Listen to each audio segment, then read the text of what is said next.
या world IVF day oasis wheel of hope फिरवा आणि मोफत IVF जिंका।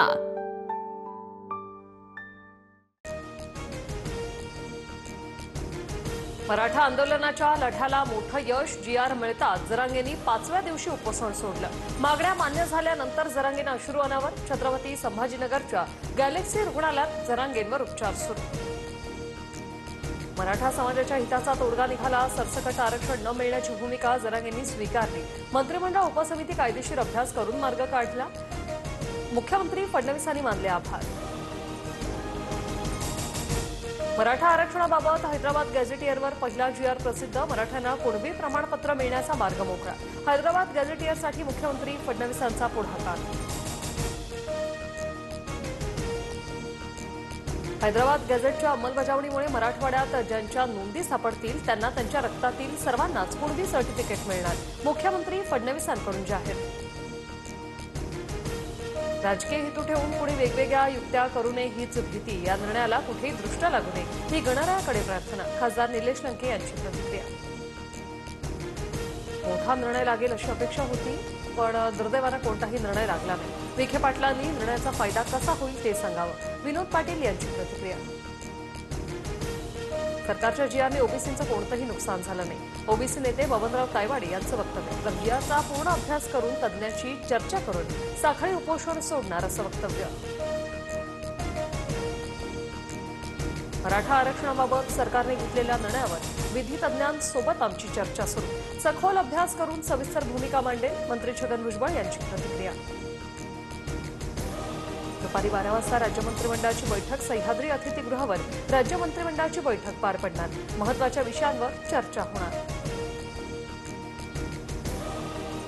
मनोज जरांगेंच्या आंदोलनासंबंधित आज कोर्टात सुनावणी। दुपारी 1 वाजता हायकोर्टात सुनावणी पार पडणार।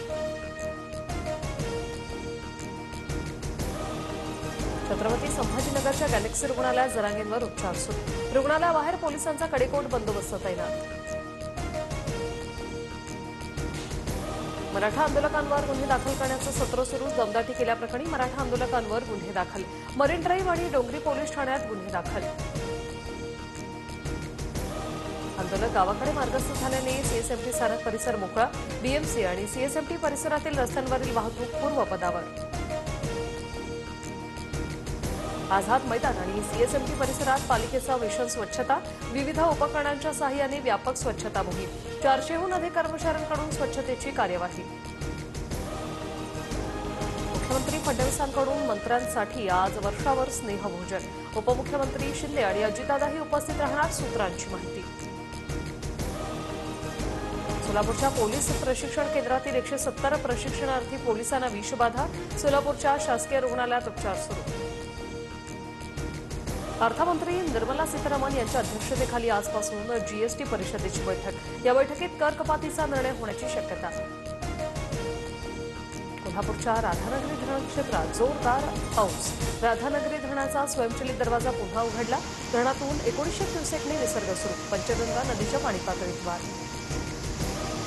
पंजाब, हिमाचल, उत्तराखंड, काश्मीरमध्ये मुसळधार पाऊस। पावसामुळे गुरुग्राम, चंदीगड, नोएडामधील शाळांना सुट्टी। पंजाबमधील 1400 गावांना पुराचा फटका। पुरात आतापर्यंत 30पेक्षा अधिक जणांचा मृत्यू।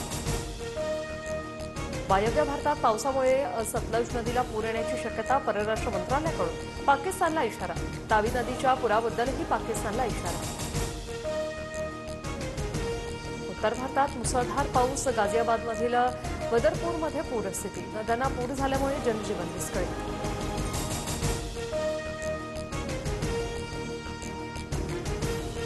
अफगाणिस्तानात भूकंपामुळे 1400 लोकांचा मृत्यू। शेकडो इमारती जमीनदोस्त।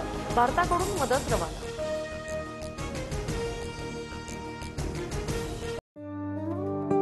या world IVF day oasis wheel of hope फिरवा आणि मोफत IVF जिंका।